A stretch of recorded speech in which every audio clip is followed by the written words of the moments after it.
That was one of the hardest things I've ever gone through in my life. I felt like a complete failure.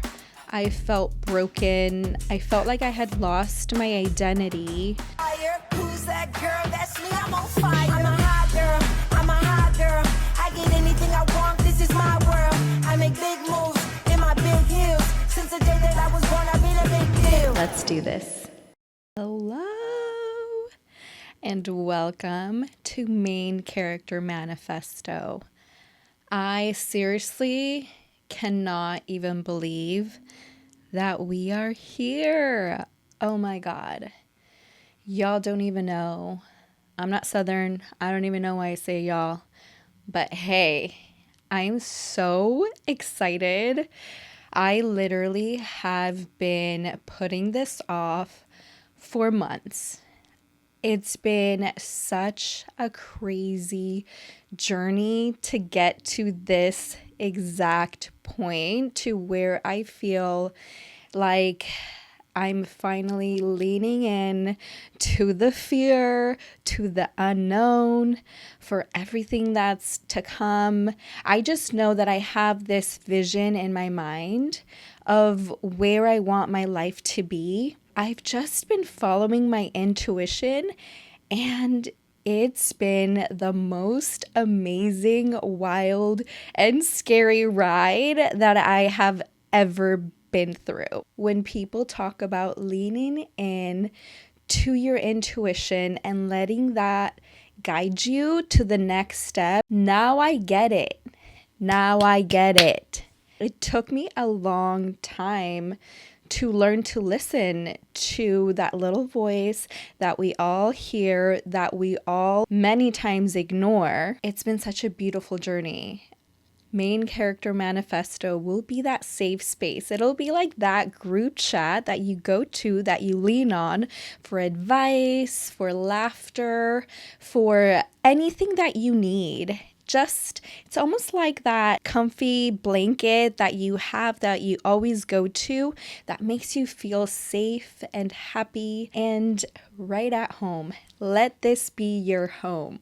Are y'all ready to get started?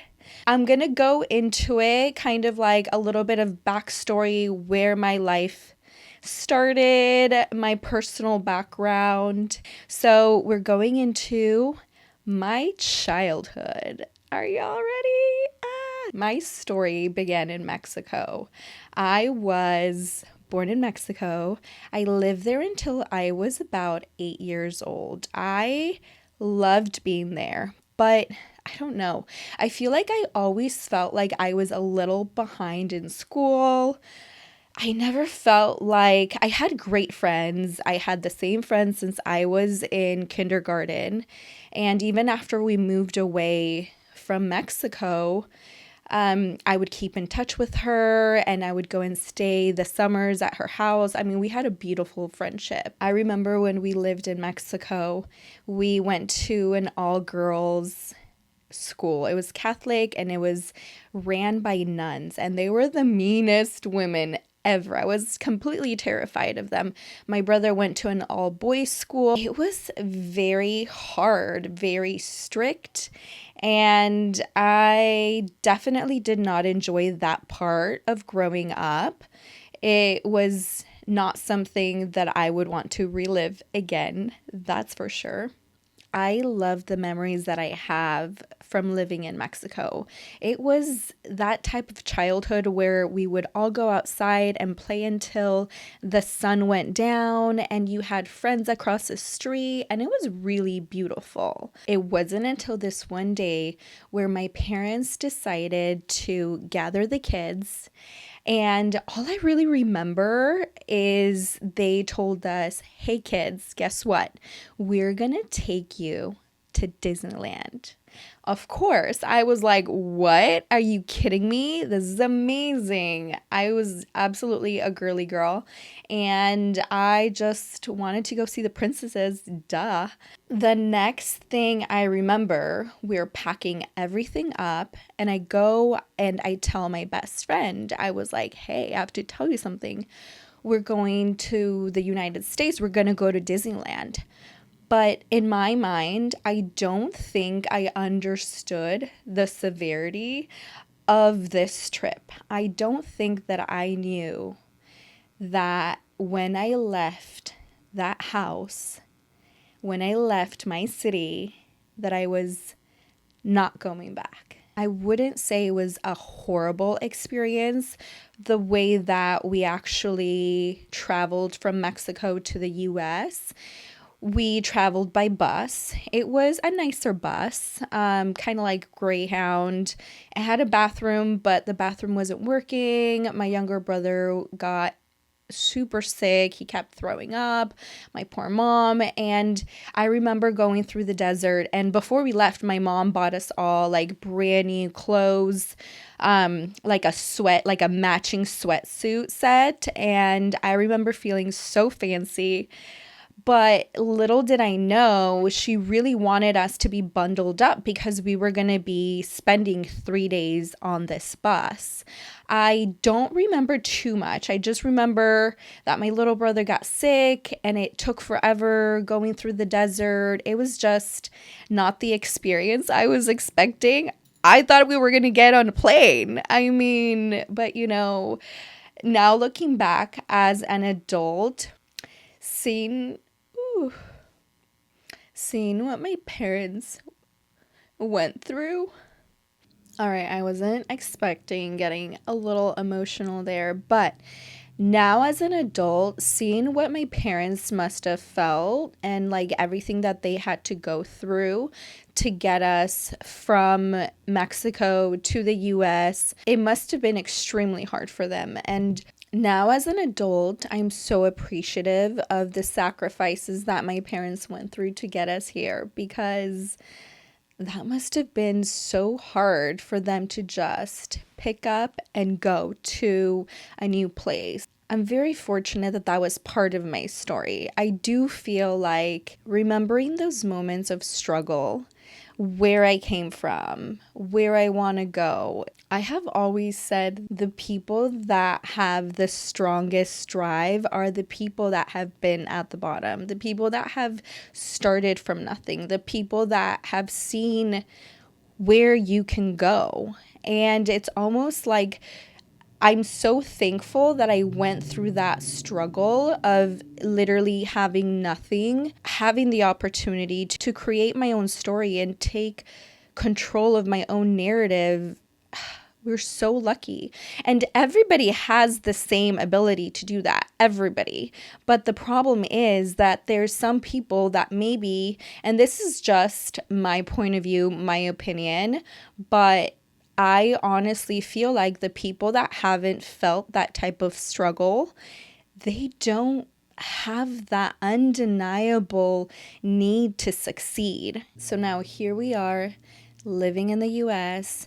Our first stop was in San Francisco. We had family members that were wonderful and beautiful and opened their homes.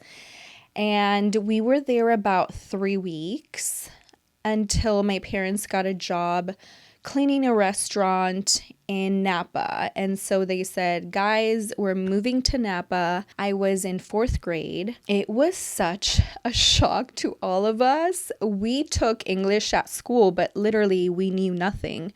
It wasn't enough to get us by. I remember being in this ESL class, and that was my safe space. I think my teacher's name was Miss Fretz. I should ask my friend. Anyways, I felt so safe. People knew my language there, and I was already a very shy girl to begin with. So being in a school, being in a city where I did not know the language, it immediately caused me to retract and hide from the world even more. It made me feel like I wanted to erase any uniqueness about myself, and I wanted to blend in, assimilate, and erase anything that made me stand out. One of the most vivid memories that I have is being in the playground. And if you know, you know, we used to play foursquare, wall ball, and that other thingy that hangs from the pole, tetherball.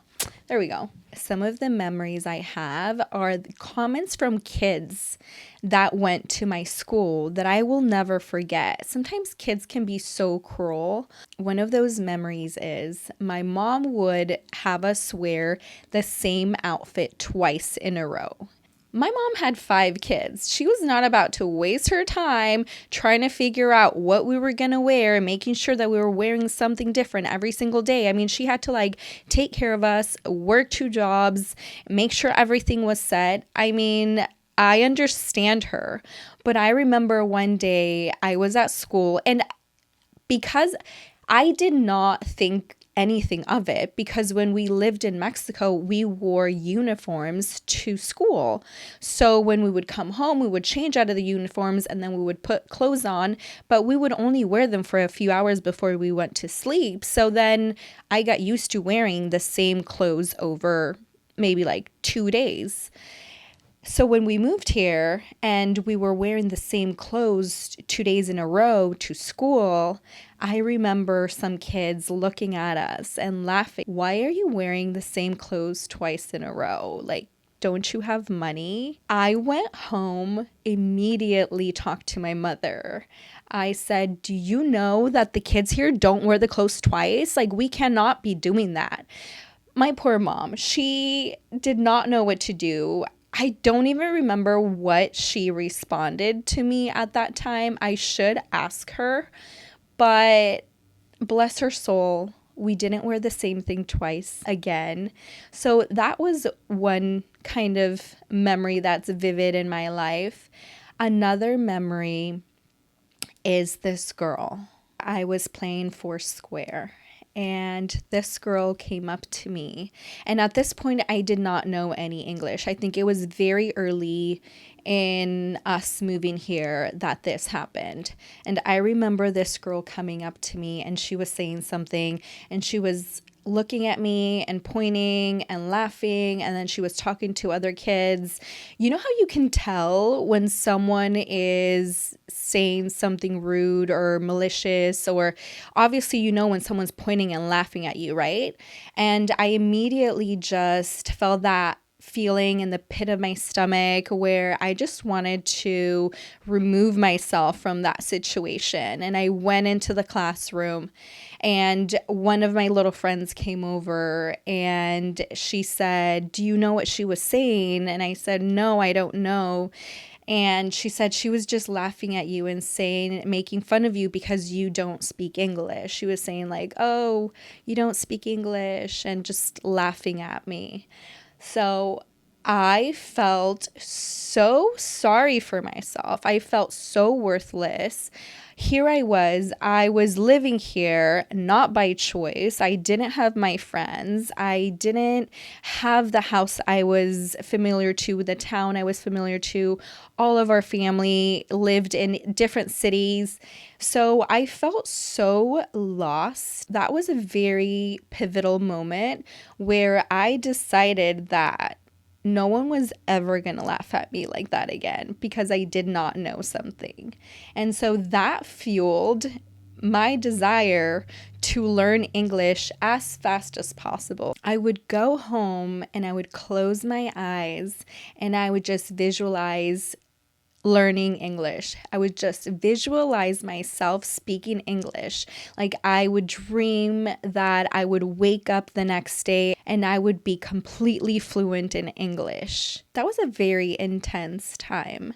I really think that is when my coping mechanism started to become food. I mean, at this point, my dad worked for Boudin Bakery and Parisian. If you don't know, you're missing out. Parisian was like the French bread, that crusty, beautiful French bread.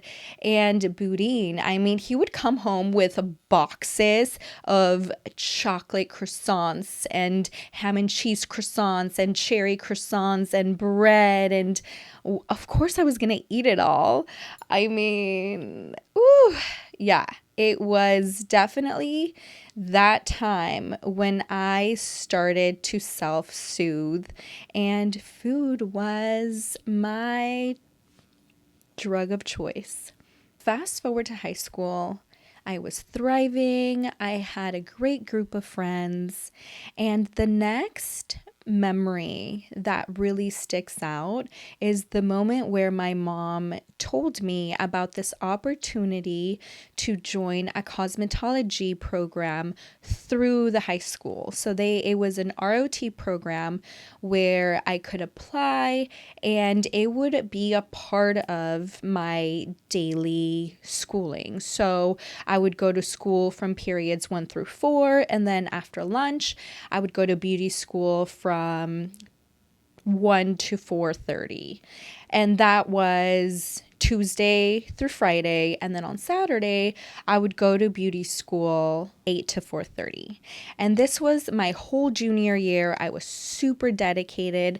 That was one of the first times in my life where I felt like I was in my element. I would ace all of the exams. I would ace the practicals. I was always at the top of my class. That absolutely was one of the callings I was meant to do in my life. Becoming a hairdresser felt so natural. It just kind of like flowed, and I understood, and it just felt like home. It was one of the first times that I really felt like I was really good at something, and it made me so excited to just go. I was super driven. By the time that I finished my first semester of my senior year, I had already obtained my cosmetology license. So the last semester of my senior year was pure fun. I had great best friends. We were having a good time. We were just living it up. But I always had that feeling where I cannot relax. I need to do the next thing and then the next thing. Even when I was in beauty school, I remember I would wake up early at 6:30 so I could go tan and then go do early morning. And then after lunch, cosmetology school from 1 to 4:30. After that, my mom would pick me up. She would have my dinner in the car, and I would be eating it on my way to work. If that does not describe my personality, I don't know what does. That's literally what I'm doing right now. I'm doing like 1,000 things at once. So I think that's definitely part of my personality, that need to achieve more and to do more. And like, you can't say no, you can't pass it up. That need to succeed was born from having nothing, from starting from nothing. To not fail came from wanting to see my parents be proud of me, seeing how hard they worked. So I wanted to make sure that I made them proud so that they didn't have to work as hard. As I got older, I wanted to pay it forward and be like, no, you've gotten me this whole time. Now it's my turn to get you. After high school, I got an apprenticeship at a salon in Santa Rosa. I worked there for a total of 12 years. It was such a beautiful time in my life. I really grew up there. That was such a good community of people. I literally still have dreams that I work in that salon. Everybody was so wonderful. I still keep in touch with them, and I learned so many beautiful lessons that I'm absolutely gonna share in other episodes because I feel like they deserve their own moment. So here I am commuting to Santa Rosa, going to college, getting my business degree. I eventually transferred to Sonoma State. The whole time I was working and going to school and commuting, I was always so busy. And now looking back, I really wish that I would have slowed down and really enjoyed my childhood because I was in such a rush to grow up and to just do everything perfectly. I had not stopped to even just experience life or get to know myself or what I wanted to do. I was just thinking of what are the things I'm supposed to do, what looks like success, and let me do that. I was a very shy girl, and of course, I was a late bloomer, and I didn't have my first real relationship until after high school. We were young kids, and we just did what we thought we were supposed to do. We were together for about 7 years, and then we got married. We were married for about 5 years when we just decided to go our separate ways. Now, that was one of the hardest things I've ever gone through in my life. I felt like a complete failure. I felt broken. I felt like I had lost my identity. I had completely attached my identity to being in this relationship, being this duo, them being a part of my family, and having this completely fall apart broke me in so many different ways. I didn't even recognize who I was at that moment. It was absolutely the hardest thing I've ever gone through. But that is also what pushed me to find who I was. It pushed me to see what I had been missing in my life. It pushed me to understand how I had been choosing to live my life by the standards of society and how I should be living my life, not what I want to be doing or how I want to be living my life. It took a lot for me to first take the steps to start healing so that I could move forward. And then I slowly started to think and analyze and be like, okay, what are the things that I've always wanted to do that I used to think like, oh, I wish I could do that, but maybe in the next lifetime. It's so sad to me now when I look back at my life, the way that I used to think. I would see my younger brother traveling. He had this crazy job as a consultant, but he got to travel everywhere. And I would look at him and think, wow, like what a wonderful, amazing life. I wish I could have done that. Maybe in another lifetime I can do that, but I guess I can't. Like maybe that's not meant for me. How sad is that? How sad is it that we think, so many of us are still in that place where we think that we cannot do something that we've always wanted to do. And it's time to stop. My divorce was that moment that made me realize and open up my eyes and see what are the things that I've always wanted to do that I have not done. And so I started to write down everything, and traveling was at the top of my list. I had always wanted to travel. I knew that the world was so large and there was so many amazing places that I had not been to that I needed to experience. I started traveling, and after a while, when I started to feel a little better, I started to go to therapy and really work on all of those broken pieces. And I remember my therapist asking me, "What are you looking for?" I said, "I just want peace. I just want to feel peace in my heart. I just want to feel happy. I don't want to feel hopeless and lost. And like, I'm so scared of the unknown. I'm so scared I'm going to be alone for the rest of my life." How sad is it that I was so afraid to just be on my own? Now looking back, I've done so much work. I feel like such a different person. The work that it took me to get from that broken, lost, and hopeless person to where I am now, where I feel that peace that I was looking for, is such a beautiful place to be.